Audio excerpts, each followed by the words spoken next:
Welcome to silverThreads. Today we'll be joined by guests Vexarus and Dr. Anastasia from TheScareLab. Vexarus is a horror narrator, and TheScareLab does video game analysis into why horror games scare us. Their information will be found below. Our story is called I Know Why We Shiver at the Sound of Nails on a Chalkboard by user nslewis.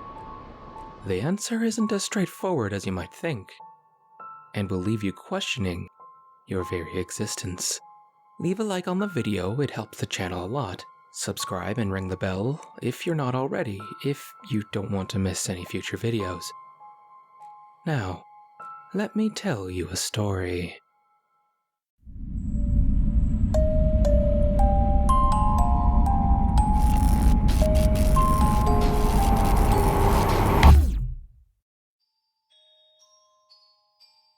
As it turns out, I never had an Uncle Sal. I still remember him though, sitting dour at certain family events, drink always in hand. "How's it going, Uncle Sal?"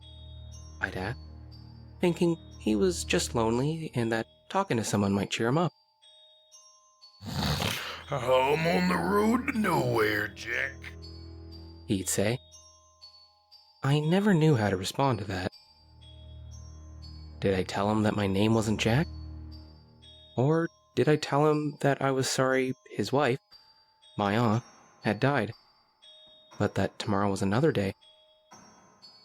In fact, today was another day, and we were all here having fun and eating good food together, and so there was a reason to feel happy. Of course, it wouldn't have mattered, because he didn't exist.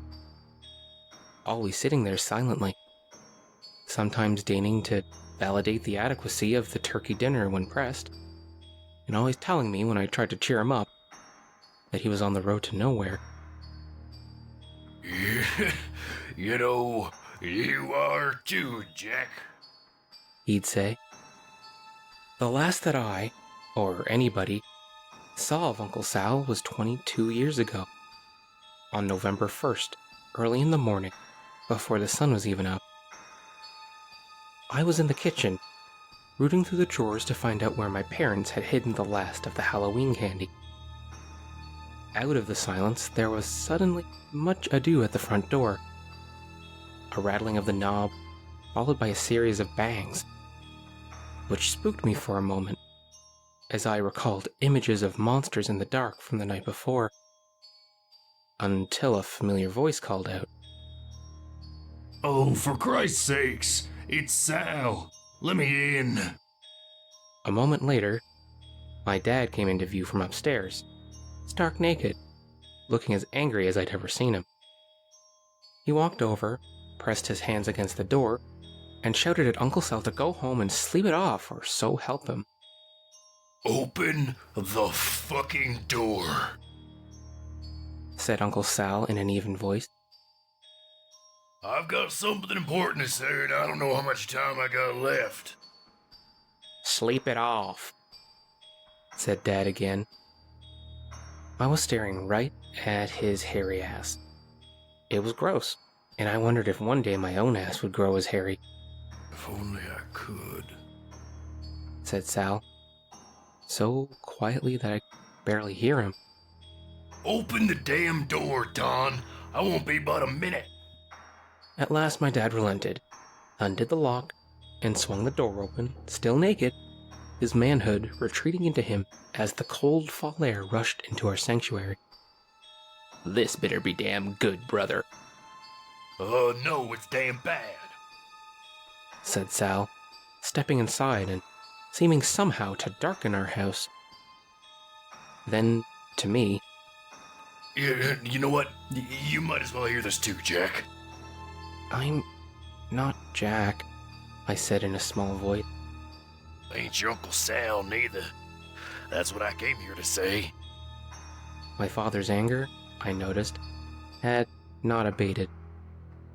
"So you got a little high and had to share this great insight with us, huh? I'll tell you what, you're right. You're not a part of this family. Not anymore. This has been the last straw, barging in here like a maniac. You're nothing now. That's the exact truth, said Sal sadly. I heard a noise coming from my closet.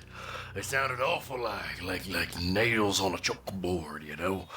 It triggers a response inside of you. You can physically feel it sliding into your ears and entering your body, protruding your nerves and making you shiver. I found that I was suddenly shivering myself.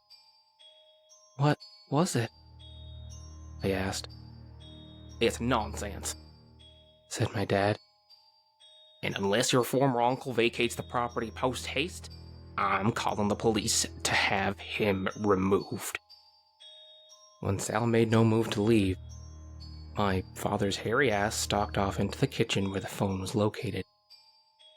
You know, I didn't know what it was at first, said Sal, now staring up the staircase, as if he expected something to come down it at any moment.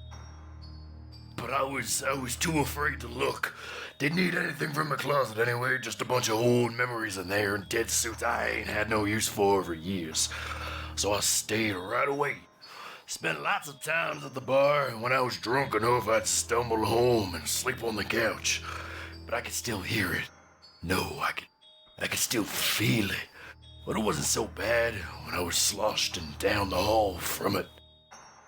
But did you find out what it was? I asked, both eager to know and afraid to know. I heard my father talking into the phone in the kitchen. You know what? I did, said Sal. Well, actually, it kind of sounds ridiculous now. But I suppose anything we do seems ridiculous from the right distance. Well, anyway, one night I was there on the couch, my head swimming in liquor, and my bank account dangerously dwindling, and I asked myself, what kind of man are you? Afraid of his own goddamn closet? I resolved then and there that I would stop the noise with my own bare hands. On the surface level, I had to convince myself it was all just some problem with the pipes behind the walls, but deep down I knew it wasn't that at all. I could feel it in my cells, my atoms. And after I had foolishly gathered some tools from the garage, that feeling grew stronger with each step I took towards my bedroom. With each decibel that godforsaken noise increased, my dread did as well while facing it. My father returned to where we were standing by the door in front of the stairwell. Police are on their way, he said. I'm going to get dressed. No, you know what? Stay a minute, Dawn. I'm just getting to the point. I was waiting for you. This is the last time you'll ever hear from me. So another minute won't hurt you. I could hear the bed on the floor above us creak, and my mother put her feet on the ground. She plodded off into the bathroom. You've got 1 minute, said my dad, if the police don't cut you off. Good. So there I was, tool bag in hand, doorknob in the other, ready to face whatever was in that closet. And I'm still shivering on account of that sound. That sound is just a warning of what I'm about to tell you if I can cobble the goddamn words together. Sal paused and reached into his coat pocket for a cigarette. You can't smoke in here, said my dad. Arrest me then, said Sal, lighting up. Then he continued. I opened the door and I saw the source of this little sound. It was coming from this fucking crack. Not a crack in the wall, a crack in what I think of as reality. It was wide enough where I could see a little bit into it. Into what's lying behind what I now understand to be the paper-thin veneer of our reality. And it was crystalline. This intricate, incomprehensible pattern of glimmering blue, multifaceted crystals. And then I leaned in to stick my head through that crack. Sal took a deep drag and blew the smoke out slowly. My father was as angry as ever. This is the most ridiculous nonsense I've ever heard. Even for you, Sal, this is a new pitch of insanity. I pity you, but the time has come to cut all ties. As I brought my head nearer and nearer, the noise increased in intensity. I was no longer shivering, but now violently convulsing. My body was doing its damnedest to warn me, but I had to know what this was all about. And so, with my ears bleeding, I stuck my head into the crack. At once, the terror stopped. So did the pain. Now, what I was looking into was reality as it actually is, controlled by these blue, cold crystals. Now, I didn't know if there was a consciousness in there, but it was making, I don't know, there was something in there. Something making it all happen. Something experimenting. And whether the experiments were deliberate or not was unclear. But I felt a will. It was as if a will aimed at a specific person, or purpose, or not. I don't know. Your minute is up, said my dad. Just in time, because that's the end of the story. What I discovered is that I don't exist. Not really, never have. Thus concluding, Sal flicked his cigarette butt out the front door, which was still standing wide open, despite the cold. That's just about as good as the truth, said my father. You certainly never did anything with the life you were given. Take care, Don. Said Sal. He turned to me. And you too, Jack. My name isn't Jack, I said, though I wanted to say so much more. Wanted to ask so many questions, but they wouldn't come to my lips. I could only insist that my name wasn't Jack, though a part of me wondered if it was. Sal turned around and walked out of our house, closing the door behind him, cutting off my view of the creeping red sunrise. It took some time and a great deal of trouble before I understood that my family was not merely pretending that Uncle Sal had never existed. To them, he hadn't. Nor did I find any physical evidence of his existence. Despite digging through long-forgotten photographs in the attic, and even going so far as to bicycle the 30 miles to the house he had bought with my aunt, only to be told by the current owner that she had lived in there for the past 20 years, and didn't know anybody by the name of Sal. At first, I was desperate to convince people that Uncle Sal had, in fact, existed. But all I got for my efforts were looks ranging from annoyance to concern, and, more than once, the suggestion that maybe it was time to talk to somebody about all this. Somebody with a nice couch I could stretch out on, and who knew things about how my mind worked that I myself didn't know. And so, after a while, decided that there was no point in trying to convince anyone of what I knew to be the truth. It has been easy enough through the years to forget about somebody who was universally agreed to have existed. And even easier, I found, to forget about somebody who nobody else remembered ever existing. At most, Uncle Sal would come to mind in a flash, when I would, say, look over at the old chair in the corner of the dining room, where I used to sit and glower during family events. Or sometimes I would catch some awful sound that made me shiver. A fork scraped against a ceramic plate, for example. And I would think of him and his crack in reality. I remember once asking my high school science teacher, whom I admired a great deal, why certain sounds, like nails on a chalkboard, affected us the way they did. No, that is an excellent question, said Mr. Hartley.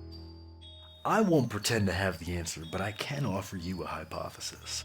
Most likely, there was a time in our evolutionary history when reacting with visceral revulsion to such sounds offered us a greater chance of survival.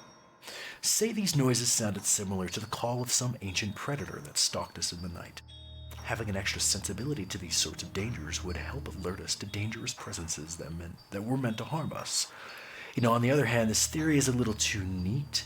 It is entirely possible that there is no good reason at all. that one day our ancestors randomly developed this trait, and since it didn't kill them, it stuck around as, other more useful traits would have worked towards our survival. So, nobody really knows? I asked. Mr. Hartley smiled. And I'll confess that I'm not an expert on the subject. I'll tell you what though, Jim, if you want to research this topic and hand in a report on it, I'll give you extra credit. Not that you need it at all.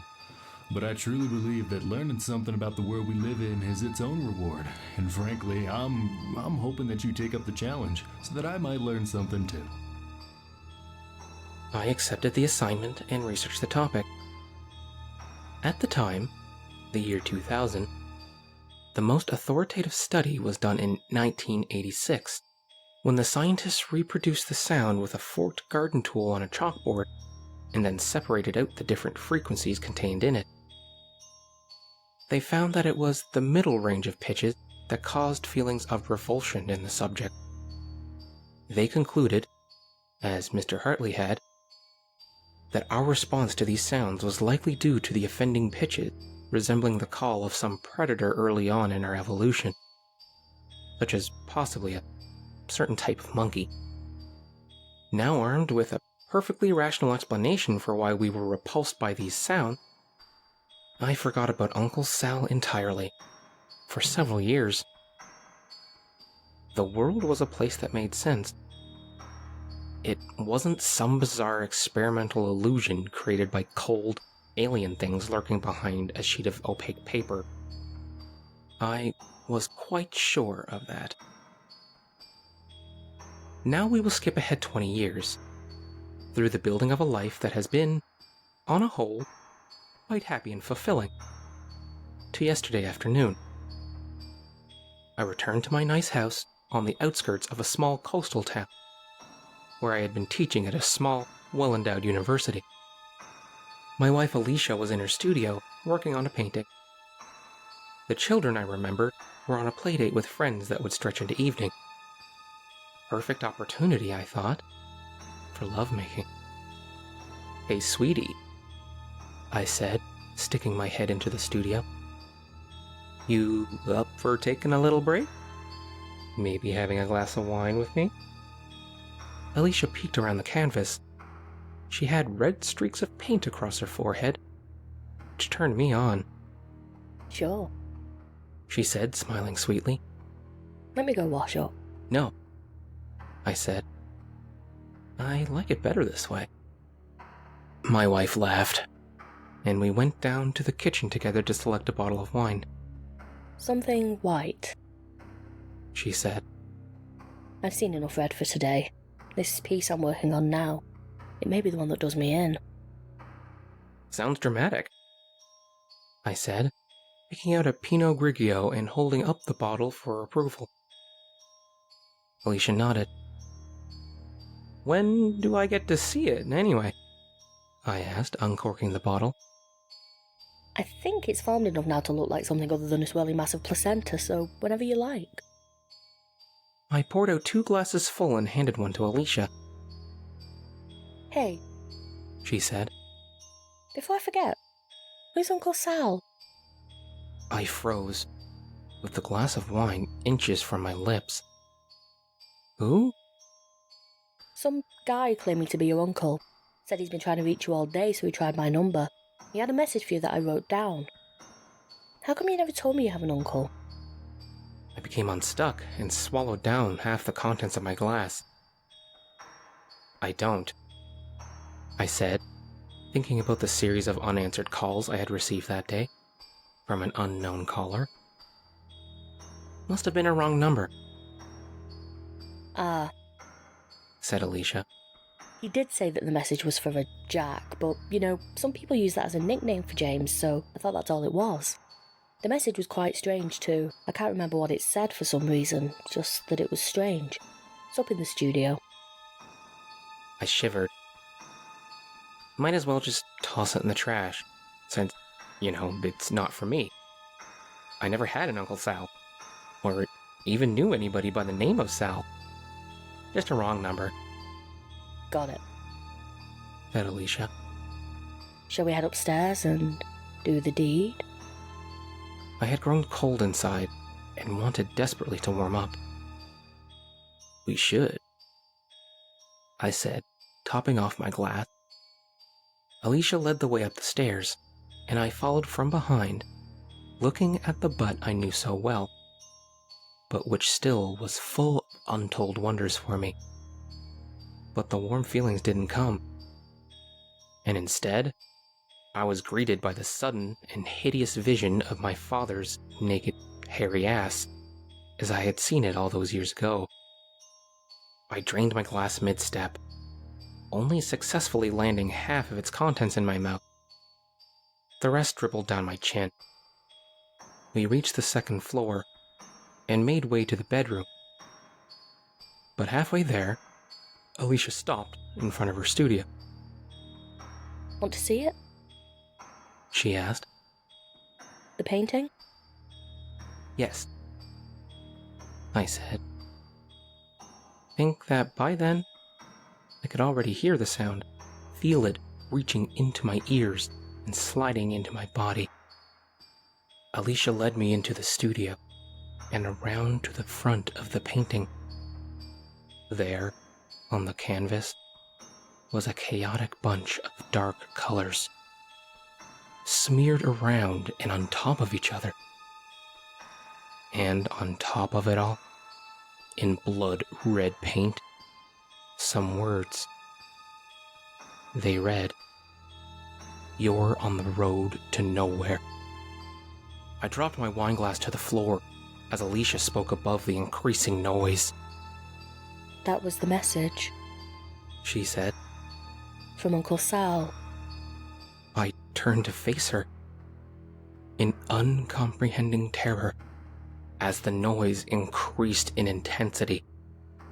From mere fingernails scraping against a chalkboard to dark and heavy claws tearing through reality itself. Then a crack formed, and Alicia, my love, split down the middle, spilling out a cold blue and screaming the sound. I began jerking violently around, knocking over the canvas, and grew desperate to escape. I obeyed the most powerful, most primitive urge I had ever experienced, and ran out of the room and down the hall. I fell down the stairs, banging body parts against the treads and the balusters, but was too full of panic to feel any physical pain. I made it to the front door and outside into the purple twilight, and kept running to where my car was parked. I jumped inside and started driving down the road. I drove for many miles, the pain now fully registering throughout my body, and finally pulled into a hotel parking lot.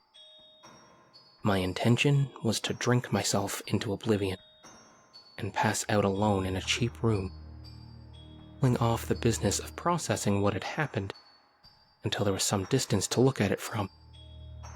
But after a few drinks, my nerves had steadied enough, and I was happy to convince myself that it had been just a strange hallucination. All of it, from Uncle Sal, the splitting apart of my wife. She was probably home now, I figured, alone with the kids, beginning to grow irritated that I wasn't there yet. The bartender lumbered over to refill my drink. He looked strangely familiar. I held up a finger and said, "Give me a second." Not sure if I want another one yet. I pulled out my phone and went to call Alicia. But I couldn't find her name in my contacts. I bit my lip and dialed her number manually. The line rang and rang. "Well," said the bartender. "What's it gonna be, Jack?" I terminated the call, then pulled out my wallet and placed a $50 bill on the bar top. "Keep the change," I said, standing up. "And my name's not Jack. It never was. Don't you fucking forget it." Then I walked out into the cold night.